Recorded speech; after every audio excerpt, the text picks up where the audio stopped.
Hello all. Welcome again to this session on the dimensional reduction techniques. So in the first two sessions, you'd seen um, a detailed introduction on the dimensional reduction by Charul and Abhirup. I'm Ravi Shankar. I'm an applied scientist in the geospatial team. So in the third part, what we're going to do is we'll look at the dimensionality reduction in the age of LLMs and the generative AI. So in the first two sessions, you might have seen techniques like the principal component analysis and how it is being calculated using by borrowing topics from linear algebra like the SVD, the singular value decomposition, and other things. And also you might have seen in great detail the concepts like the curse of dimensionality.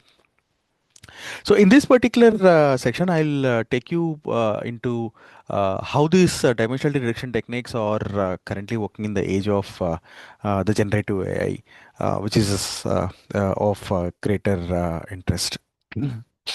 So I split this particular session into four subparts. In the first part, we'll be seeing autoencoders and slowly venture into the most advanced techniques like the variational autoencoders. In the second part, I'll be talking about the other set of models like the latent diffusion models, and then followed by the low rank methods in transformers, where the fine tuning of the state of the art LLMs in a reduced dimension or a smaller subspace, the parameter space.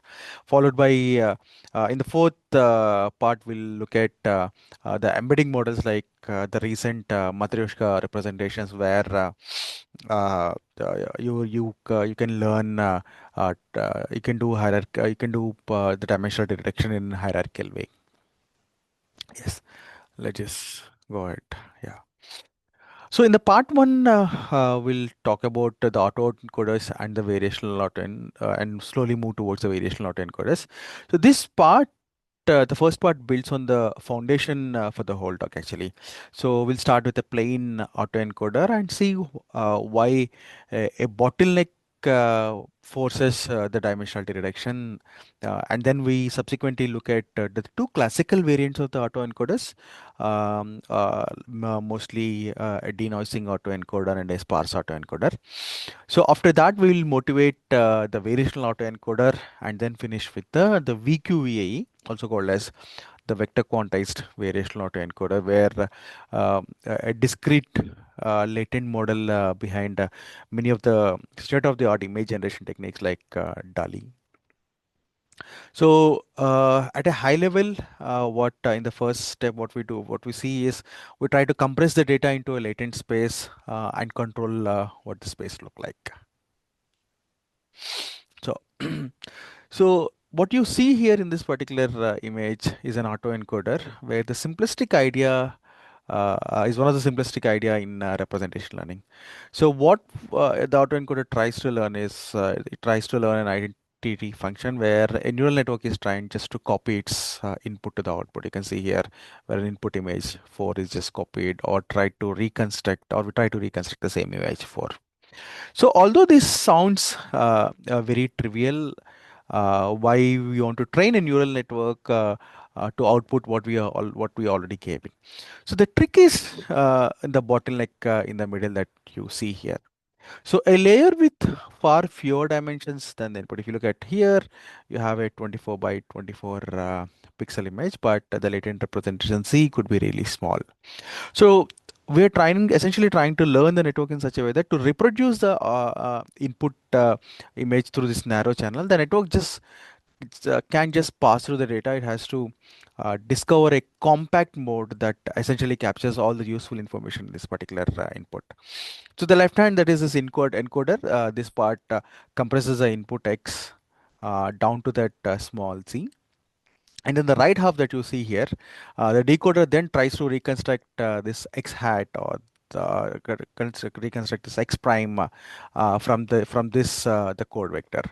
So concretely, if you take this 28 by 28 image, that's a 784 dimensional representation, and it force through a trivial a 20-dimensional bottleneck, the decoder has to rebuild all these 784 pixels from just this 20.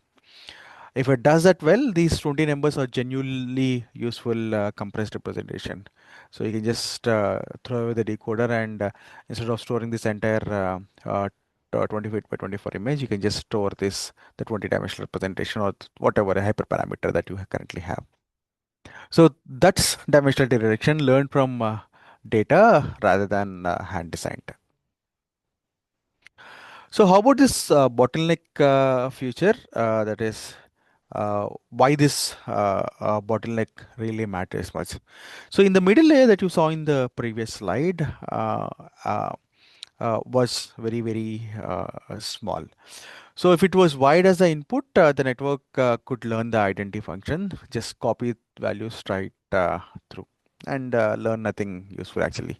So the bottleneck kind of removes that option, right? I mean, so with the latent dimension much smaller than the actual original input, so the network is kind of forced to learn a much forced to learn only the that is actually useful, and what it throws away is noise and redundancy while it keeps the information structure.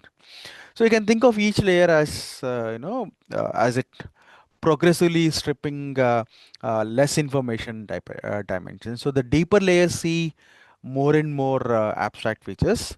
Like if you're learning images, the initial layers will be just learning the edges, and the higher layers will be learning much abstract features.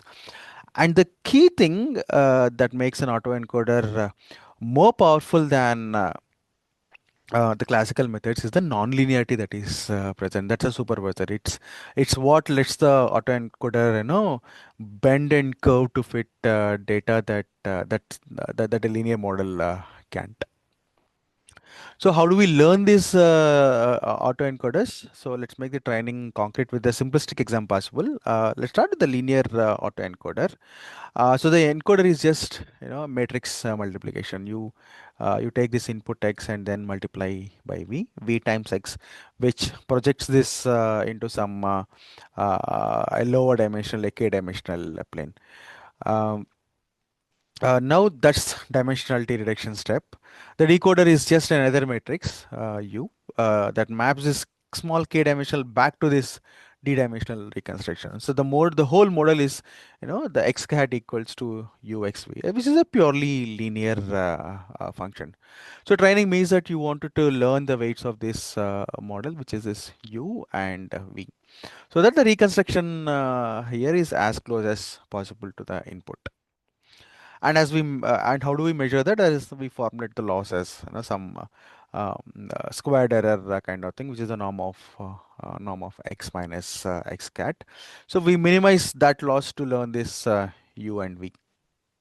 Now, two limitations to flag. I mean, because they set up the rest of the talk actually. So first, this model is non-generative. It can compress to some very small dimension and rebuild existing data. But if you feed it to some random, but let's say you randomly sample some k-dimensional vector here and try to reconstruct, you won't get any meaningful new sample. The second is, I mean, how do you know what is the sample what is the dimension of this k units? Let's say when you take an MNIST, I mean, is a hidden dimension 20, 40, which is a hyperparameter, which we don't know. So both of these questions are exactly what, a kind of a variational autoencoder can potentially answer. Right. So in this is an interactive slide. Let me show you this live actually. So what you see is on the left hand is the original image, which is at a full rank, and on the right is the reconstructed image. So there's a small slider that I provided is the latent dimension k.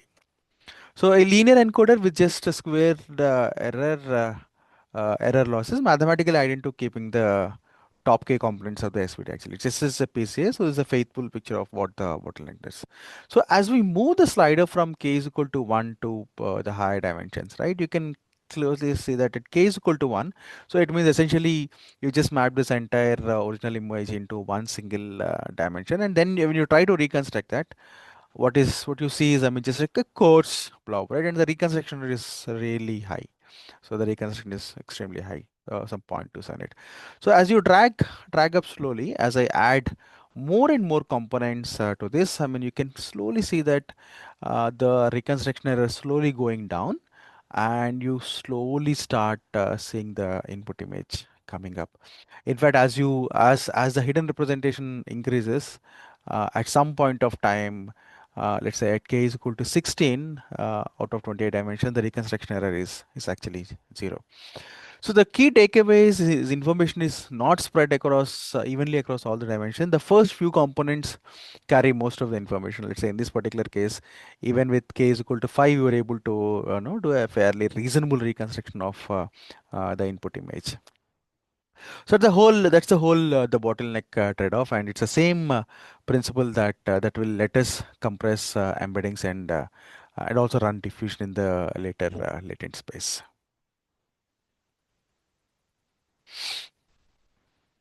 Now, uh, so as we mentioned, we'll see two other variants in this autoencoder, with the first variant being the denoising autoencoder. So a plain autoencoder has a very subtle risk. If you see, with enough capacity, it can actually basically memorize actually. So, or essentially it means, we are at the risk of doing an overfitting. So the denoising autoencoder actually fixes this problem with a simple change. So instead of feeding the network with the clean image, what we do is we deliberately corrupt the data. What I mean, so you would have small noise, or you mask out few samples, and then you ask the network to reconstruct the original image with this noisy input. So earlier the input for the autoencoder used to be this, but you put up with some noise and you add noise to this. So for this noisy input, the network is learned in such a way that it tries to reconstruct the original image. Right. So to fill in what was listed, the model has to learn the relationship between the input dimensions. It has to understand that these pixels tend to go to there so that it can infer the misevents, and that actually produces a much more robust representation. The loss is actually the same. I mean, we just can just use a squared error and just measure a clean target and reconstruct from the corrupted output. So let's see the denoising in action actually. So it has three panels. I mean, you see a very clean digit on the left, a slightly noisy version in the middle, and this is what the network receives, and the denoised output on the right. So as the slider controls, and the slider that I have controls the amount of noise that I add. So as I crank up the noise, right? I mean, the middle panel turns out to be, kind of static. As I add more and more noise, I mean, which is the input that I'm giving to the model, the more and more noise, I mean, it's just some static image kind of thing, right? Uh, so the middle panel turns out, but what's the right panel? I mean, it still records a clear digit. Let's look at this. I mean, so at here I have some noise level 10 added, but I mean but still, if you look at the input versus the denoised, I mean, it is still able to learn or essentially able to recover much of the input image. And also, let's look at the two error number. The noisy error climbs much faster actually, but the denoised error stays much low. So the intuition is the signal, that is this actual digit lives in a few stronger components, a lower dimensional subspace, whereas the noise on the other hand is a spread thinly across all the components. So when the decoder keeps only the top components and then drops the rest, it also keeps almost all of the signal and throws away the most of the noise. That's the core idea behind this denoising, and it's the same LoRa principle that we just saw in the bottleneck. So the other variant that we have is the sparse autoencoder, where takes a slightly different route to get a good representation actually. So instead of forcing a narrow bottleneck, a sparse autoencoder lets the hidden layer, to be wide, but actually adds a sparsity constraint, where only a small number of neurons are actually allowed to fire for any given input. Each neuron should stay quiet almost all the time. We formalize that with a target sparsity. Each neuron should be active only, let's say, 5% of the time. And we push each neuron's average activation toward that particular target. So there's a penalty term that we use in the loss function, where the penalty is a KL divergence between the desired activation rate and the actual one added to the reconstruction load. So you get robustness without a hot bottleneck. And you can see that, I mean, if you plot the KL loss between the row and row hat across many other row hat, you can see that at row is equal to point. If you're trying to minimize the loss at row is equal to 0.25, you essentially end up having the lowest KL divergence between a Bernoulli with row 0.25. So researchers train them on models internal activation to actually break them into sparse monosemantic features. So an individual direction that corresponds to, and these are this individual direction that correspond to these human interpretable concepts. Because that's how they're actually related to the LLM interpretability concept also. So let's have a quick check, a very small quiz on this autoencoder. If a standard autoencoder uses only a linear activations and an MSE loss, how does it it's learned subspace related to the PCA? We can take a pause here and try to answer this. And the answer is it spans the same subspace as the top K principal components. Now, why we further want to go ahead with the other model, that is this VAE, the which is the variational autoencoder. The motivation for the variational autoencoder start here. Now let's pivot to the generation. We have been seeing the reconstruction. Given an input image, we try to reconstruct everything. So everything so far reconstructs really well, but can we generate the new data is a fundamental question that we wanted to answer. So with a plain autoencoder that we saw, a Beta autoencoder, Sparse autoencoder, the Denoising autoencoder, we typically can know, and it's worth understanding why actually. So the encoder was never ever trying to encode and decode existing. Was only trying to decode from these existing points. So what I mean by that, so when you pass an input to the encoder, it gives you a static Let's say this is a cat image that you currently have, and the decoder has never seen any perturbed variation of this particular latent representation to generate a different kind of cat. So that's one foundational limitation.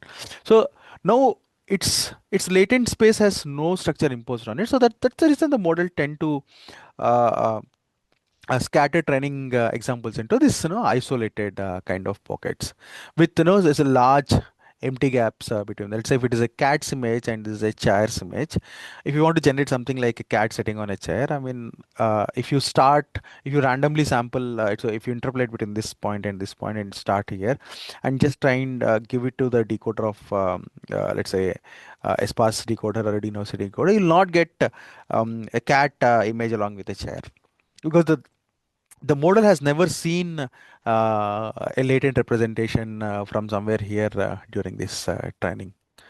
So if you sample a random point, what you can do is you can sample a random point in that space and decode it in the hope of generating something. You cannot do that. So what we want is that the latent space to be continuous actually. Like, I mean, it has seen some, the decoder has seen some points over here. So how do you do that? Instead of mapping it to a very static kind of point, you map it to a distribution, right? What we want is a latent space that is continuous, where similar input land near each other and compete, and then every region tries to decode try to decode something valid. So the variational autoencoder actually achieves both by encoding each input as a distribution instead of a single point, and regularizing those distributions. So this is the variational autoencoder where we encode as a distribution, not as a data point. So here is the key mechanism. So instead of mapping an input to one vector, the VAE encoder outputs two vectors actually, a mean vector and a variance vector. So together they define a Gaussian, something like a kind of little cloud of probability in the latent space that we saw in the earlier space. A Q of z given x actually. So to get a code, what we do is we sample a point z from that cloud and hand it over the decoder, because we saw the nearby inputs produce overlapping clouds. The space between becomes smooth and continuous. But there's again a problem. I mean, the problem is when you sample something, you cannot backpropagate through a random draw, right? So that's why these people have come up with something called as a reparameterization trick, which is shown here, where instead of sampling C directly, what we sample is we sample a standard normal epsilon, and then compute z equal to mu plus sigma times epsilon. So now all the randomness actually sits in the epsilon, which has no learnable parameters, and mu and sigma are on a clean differentiable path. So the gradient kind of flows, and then we can train this model end to end. And once trained, the generation is actually trivial. Sample z from normal distribution, and then you can decode it. You'll eventually end up getting some realistic new data, because we force the latent space to look like that normal in the first place. Now let's look at this ELBO loss, that is this reparameterization trick that we currently see. So what you see in this particular MS, so we said that VA encodes each input as a distribution, right, and wants a smooth latent space. So the actual question is, what loss actually makes it happen? And the answer is this ELBO. We see it evidence lower bound. So it has two terms, which is this a first term, which is this reconstruction loss, and then this KL regularization loss. Mhm. Uh, and I mean, the intuition is they kind of pull in opposite direction. The first term, which is this reconstruction loss, given a latent code C, how well does the decoder rebuild the original input? This is exactly the same objective a plain autoencoder has. But the second term, there is a scale regularizer. It measures how far the encoder's distribution, that is a skew of z given x, drifts from prior. So a standard normal Gaussian 0, comma 1 actually. So it penalizes the encoder for wandering off, and that's what forces the latent space to stay smooth, continuous, and well covered actually. So now there's a tension, right? And in the heart of it, the reconstruction wants sharp, confident, and narrow distributions. Basically, it wants uh, to collapse back into a single point so it can copy the input perfectly. So the KL term wants the opposite. It want to spread out, stay close to the prior, and overlap with your neighbors. So the model has to kind of balance these two.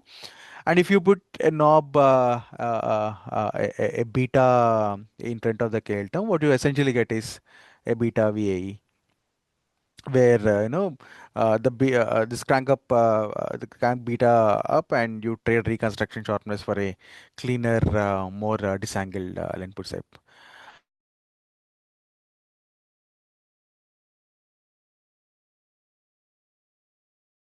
Well, you can interpolate between two latent spaces and get a very coherent visual transition. This is exactly what this.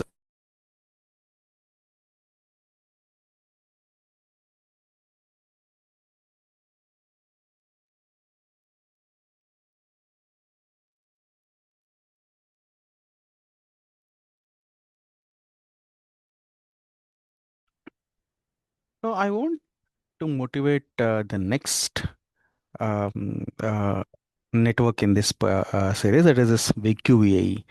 Why VQ-VAE, where you want to represent images as a grid of tokens.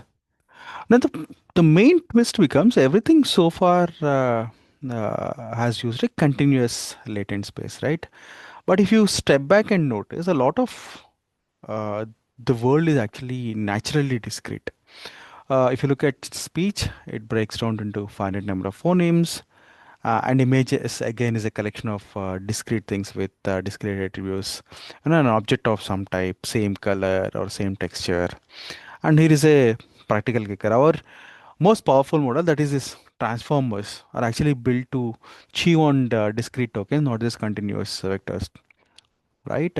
So the idea here is, what if the encoder that we use turned an image into a grid of vectors, and then we snap each vector to the nearest entry in a fixed code back, let's say some 512 learned vectors, and each cell in this grid stops being a continuous vector, and it actually becomes a single integer, which is the index of its closest code book.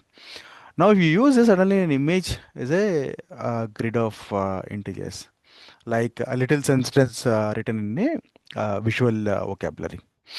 And don't worry that the fixed code is too restrictive. If you can do the arithmetic, let's say a 32 by 32 grid drawing from a 512 word code book can express 512 to the power of 102 for possible distinct images. We have a number which is so large that the model couldn't possibly just memorize.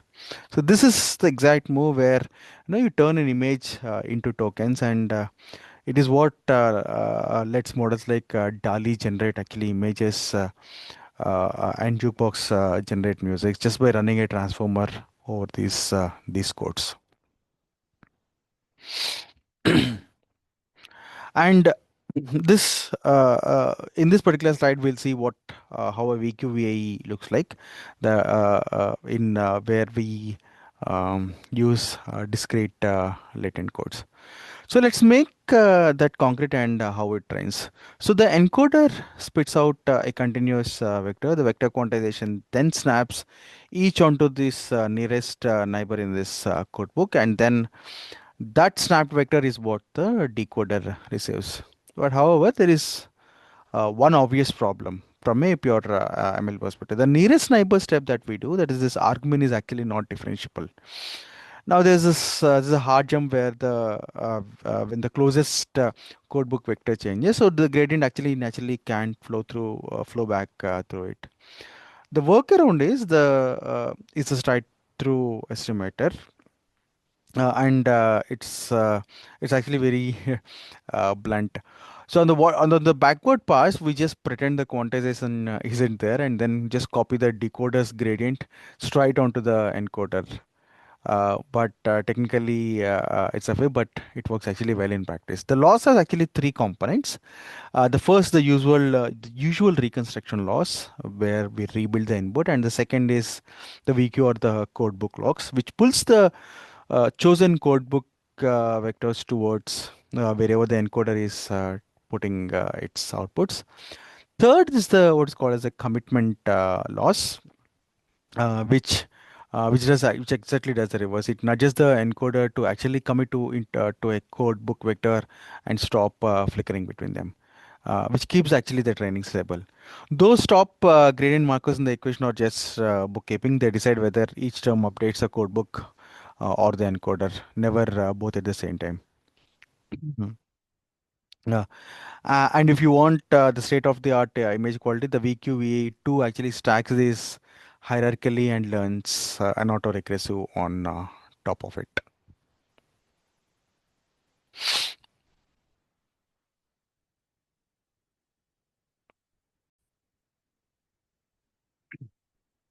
So okay, so far we've been compressing data, right? Now let's use that compression to actually generate things, images, videos, the stuff that everyone is excited about.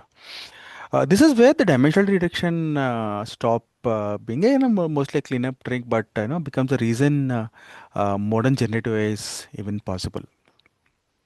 So here's a quick overview of the generative models, a quick map of the landscape first actually. There are a few big families of generative models and they all try to do the same thing. Learn a data distribution so they can sample new samples from it. Uh, but the way they go about is different. If you look at GANs, they pit two networks against each other. VAEs that we just covered learns a smooth latent space and decodes from it. Flow-based models transform noise into data through reversible maps, and then we have this diffusion, the one where that's taken over image and video generation actually in the last few years. So the idea behind diffusion is almost easy when you first hear it. You take an image and slowly add noise until it's pure static. Then you train a network to undo that one step at a time. So once it can turn back noise into a clean image, you can hand it to fresh random noise and then it will paint you something new. That's it. The rest of this part is about how to make them practical. Why pixel space is this diffusion is prohibitively expensive? So here's the catch with diffusion, and it's actually a big no big one. So the denoising one isn't one pass actually. The model has to run over and over, sometimes dozens or even hundreds of times to turn noise into single image. Now imagine doing that directly on the pixels. A 512 by 512 color image is around 78,000 numbers, and you're processing all of them like dozens of times for one picture. It gets worse because the attention inside these models scales with the square of the number of positions. So at full resolution, the memory just explodes. So doing a diffusion right on the pixels is painfully expensive. It's the reason why the early diffusion models were slow and capped at small images. And that's the exact moment our earlier lesson actually pays off. We know images now have this low rank structure. Most of the pixels are redundant. So why run this heavy process on all of them? The fix on the next slide is, don't compress first. It is compress first and then do the expensive part in the smaller space. So this is a key idea, and that's what powers the stable diffusion. So instead of running diffusion on the pixels, we run it in the compressed latent space. It's a two-stage setup.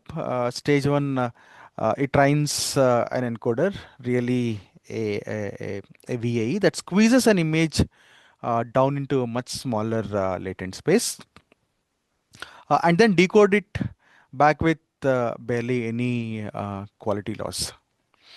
Think of shrinking that 512 by 512 image down to some 64 by 64 latent image. Stage two, do all the diffusion repeatedly. uh, and uh, uh, uh, that all repeated adding and removing of noise entirely inside that little latent space. So the flow is encode the image down, do the slow noisy dance in the small space, then decode once at the very end to get your full resolution picture. Because the space is dozens of times smaller, the whole thing gets dramatically cheaper and faster, which is what makes this high quality image generation something you can run on a normal GPU. The VAE from part one is actually doing a heavy lifting there because diffusion just rides on top of it.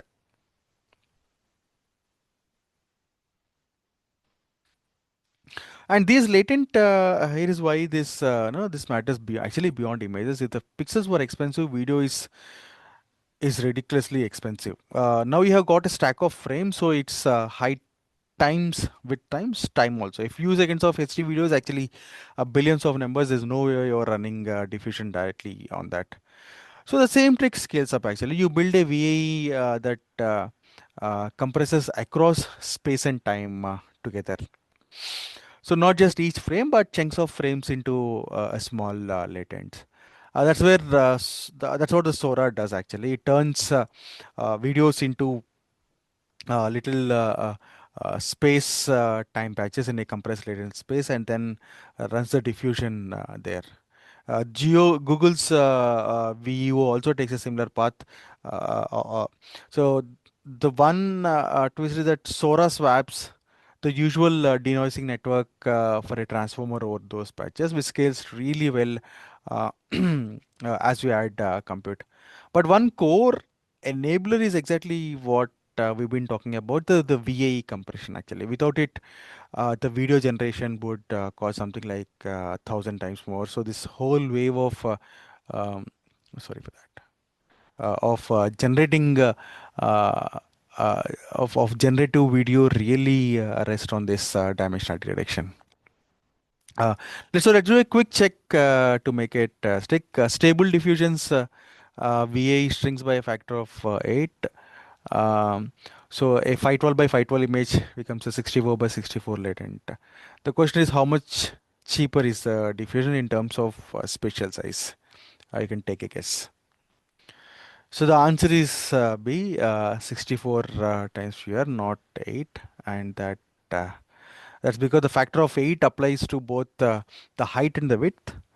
So an 8 by 8, 8 times 8, that is a 64 times fewer positions to process. And since attention cost grows with the square of that, the real C scaling is even bigger. The one number that is this shrinking the thing diffusion runs on by 64x is basically the whole reason latent diffusion is actually practical.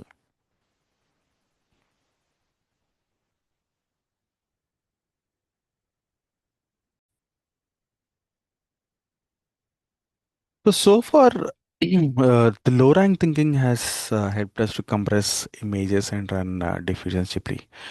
Now let's point it at the large language models. The same idea that is that the important stuff lives in a smaller number of dimensions turned out to be the key to fine tuning these giant models without uh, a large compute power.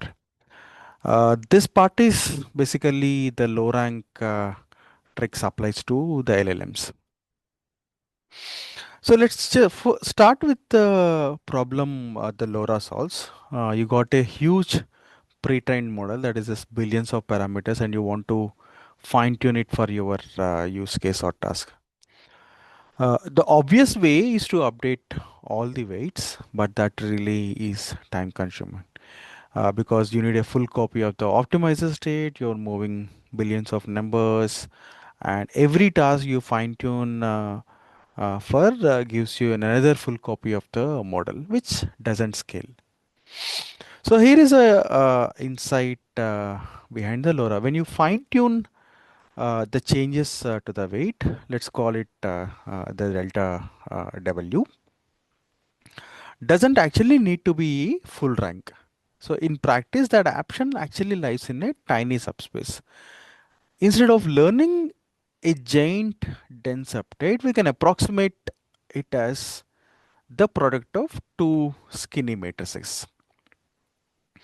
That's the whole method. You freeze the original weight matrix W, don't touch it, and then you learn a low rank update, a delta W equals B times A, where this A and B are small, very small matrices.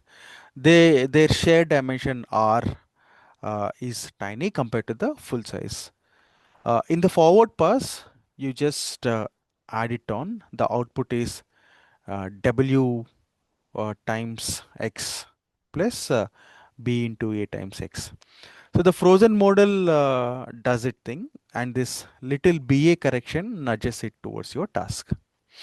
The two important details that are worth calling out, A starts with a small random values and B starts at exactly 0, which means at the very beginning the updates is 0, and you are sitting right at the pre-trained model. And once training is done, this since BA is just a matrix, the same shape as W, you can add it straight into the W. We call that merging. So at inference, there's literally no extra computation and no added latency. Uh, and you can fine tune with something like 10,000 times fewer trainable parameters, and each task is just a tiny adapter you can swap in and swap out. That's the reason the LoRa is everywhere actually. Uh, so a quick quiz: why is B initialized to 0? Let's test the initialization detail because it's a great question for understanding. A is random, but B is actually set to 0. Why start B at 0? Uh, Take a second and guess.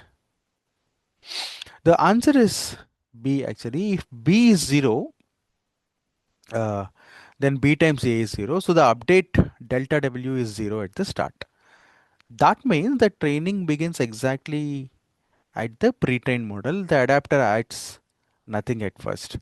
So you don't disrupt a model that already works. You gently learn towards away from that good starting point.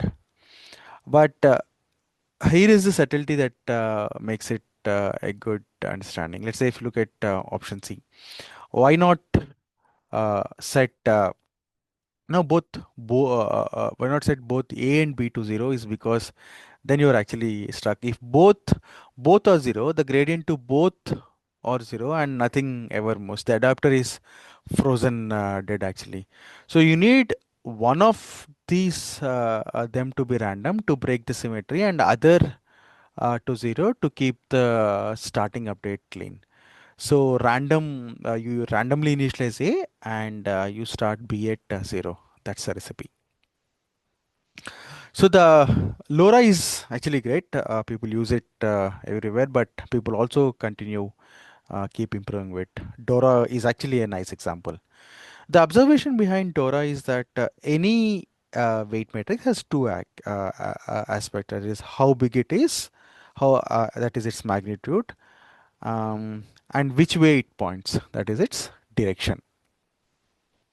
So full fine tuning changes both of those pretty freely and independently. Plain LoRa, no, kind of lumps them together, and that turns out to limit how closely it can mimic real fine tuning. So DoRA, which is this a weight decomposed low rank adaptation, splits the weight matrix into those two explicitly. It writes each matrix, each weight as a magnitude times direction. It then applies the low rank LoRa style low rank adaptation only to the direction, and then lets the magnitude be its own separately trained parameter. So by decoupling them, DoRA gets an extra degree of freedom that the plain LoRa does not have. It can adjust how strongly a weight is separately from where it points, and because that mirrors what full fine tuning does, DoRA's learning behavior end up much closer to full fine tuning actually. And empirically, it consistently beats LoRa at the same parameter budget, and it adds only a tiny number of extra parameters. That's just one magnitude value per column. The key takeaway is simple: a smarter parameterization, separating magnitude from direction, squeezes more quality out of the same low rank idea, which is at essentially the same cost. The last one, that is this QLoRA attacks the bottleneck, a different bottleneck actually, which is this memory. So LoRa cuts the number of trainable parameters, but you still have to hold the full pre-trained model in the GPU while you are actually training. And for really big model, that alone won't wait. So QLoRa's move is to quantize the frozen base model down to 4-bit actually. So the weights you are not training take up a quarter of the memory or even less, and then train the LoRa adapters on top of the quantized model. So the base stays frozen and compressed. Only the adapter weights are learned in full precision. The result is that you can fine tune enormous models on a single GPU that previously would have needed a whole cluster. And you can notice the common thread across all these three, right? The LoRa, the DoRA, the QLoRA. They all learn on the same fact what we have seen the whole talk, the useful adaptation that it lives in a small low dimension space. You don't need to move billions of parameters to teach a model on a new task. You just need to nudge in a few directions that actually matter. Same low rank principle as the PCA, as the autoencoder bottleneck, as the latent diffusion, just applies, is just applied to this fine tuning also.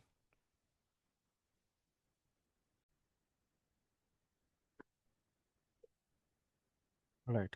So in the last stretch, um, so far we had seen images, the diffusion model, and the fine tuning. Now let's talk about the embeddings, that is the vectors that power search, retrieval, and how a really elegant trick called the Matryoshka represent the learning that lets one model give you many embedding sizes at once. So its dimensionality reduction is baked right into the representation actually. So a quick grounding first. An embedding model takes a piece of text, let's say a word or a sentence in a document, and it turns into a fixed size vector of number that captures its meaning. Similar meanings land close together, and that's what make the semantic search and rank RAG work.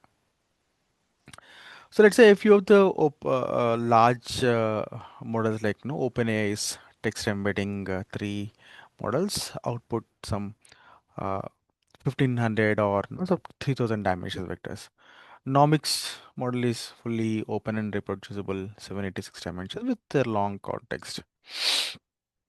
And the number to keep in your this is dimension, let's say some 786 or some 1500 or 3072. That's the length of every vector the model produces, and as we are about to see, the fixed number actually causes a real headache. So the problem is, once you pick a model, its embedding is fixed in size. A 3070 dimensional model always gives you a 3072 numbers, and there is no cheap way to get a 256 dimensional version without training a whole new model. And that fixed size is expensive. Uh, Storing 100 million documents at 3072 dimension is over a terabyte, often way more than actually what we need for a task. And you might think, fine, I mean, why not just train a smaller model? But what we noticed was the smaller models trained from scratch, they tend to underperform. They never actually got the benefit of bigger training. I know you're maintaining a large number of different size models for different use cases. And if you embed your documents with one size and you query with another, the vectors don't even live in the same space. They're incompatible. What we really want is one model where you can just take the first 256 numbers or the first 512 numbers, and each of those is a perfectly good embedding on its own. That is this nested representations. And that's exactly what the Matryoshka gives us. So the Matryoshka representation learning, named after these Russian nesting dolls, is a simple idea. The question that started it was, what's the right embedding dimension? And the honest answer is it depends actually. So an easy example needs maybe only a few dimensions. A hard one might need many. So why commit to a single size, right? So the Emerald's idea is to bake a smaller embeddings inside the full one, like this nesting dolls. The first 8 dimensions are valid embeddings. The first 16 dimensions contain those 8 embeddings and more. And the first 32 contain the 16 and so on.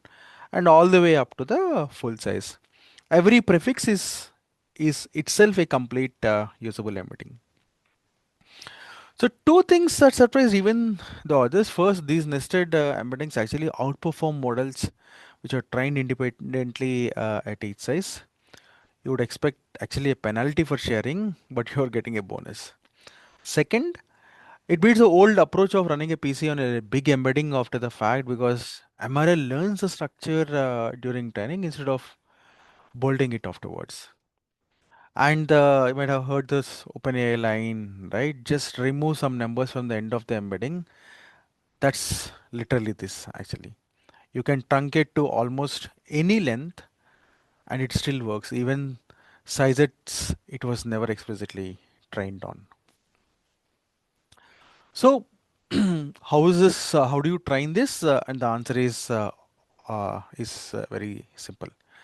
It's actually barely any change. Now you would compute your loss on the full embeddings. Normally, you'd compute your loss on the full embeddings, but with MRL, you compute the same loss at each of these nested sizes. Let's say at 8 dimensional, at 16 dimension, and so on at 2000 dimension, and then just average them together. That's it. No new loss function, no fancy math. But the simple averaging forces something really powerful.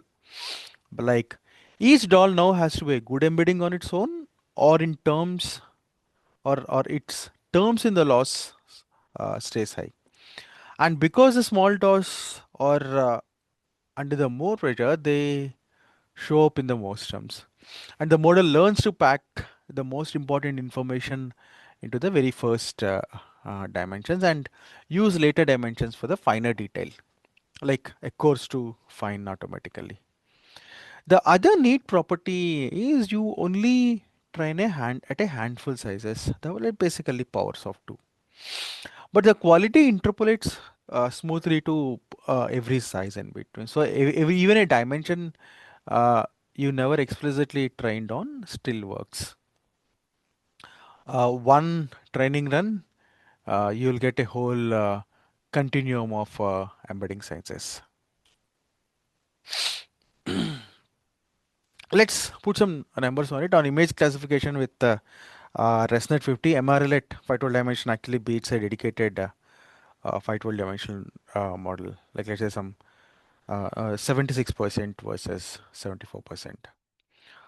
On the text retrieval task, MRL at 256 dimensions keeps about 97% of full 1024 dimensional quality, while an independently trained 256 dimensional model only manages at 92. So the nested version is both smaller and better. And the savings are actually real. Going from 3000 to some 256 dimension is like some 12x cut in the storage, and search gets several times faster since it scales with dimension. So the practical sweet spot people land on is around some 256 to 512 dimension that captures the vast majority of the quality for most of the tasks. And anything below 125 is where you finally start to kind of feel the loss. And and this is just a paper. It's also shipping. OpenAI's embedding API has a dimension parameter. When you shorten an embedding there, that's MRL, and it's actually MRL under the hood. Cohere's embed v3 is MRL trained, and they recommend 256 dimension for most of the rack setups, and vector databases like uh, Pinecone and VV8 support storing these truncated vectors directly. The killer pattern this unlocks is a two-stage ritual. First, you shortlist, search your millions of documents using this cheap 256 dimensional vectors to grab those top 1000 candidates. Then you re-rank just those 1000 using this 3072 dimensional vectors for precision. And the beautiful part of it is you don't store two separate set of embeddings. The shorter vector is literally the subset or the first chunk of the long one. Best of both the worlds, fast and also accurate. So the big picture shift is that this emerald turns the embedding dimension from a decision you are stuck with at design into a knob where you can just turn at the runtime as per the use case. There's a lot of flexibility for basically for free. So to key takeaways, let me tie the entire whole talk together. Uh, so the PCA gives us a linear dimensionality reduction. The autoencoder made it non-linear. The VAE made the latent space probabilistic and smooth, so we could generate. Latent diffusion ran the whole expansive generation process inside that compressed space, which is why stable diffusion and SORA are even feasible. And then the Matryoshka gives us nested representation, so one embedding serves every budget. So different names, different papers, but the same core belief runs through all of them. That is this, the high dimensional data really lies in a low dimensional space. And if you find that space, everything gets cheaper, faster, and often better. Whether it's compressing an image, fine tuning a giant model, or serving embeddings at scale.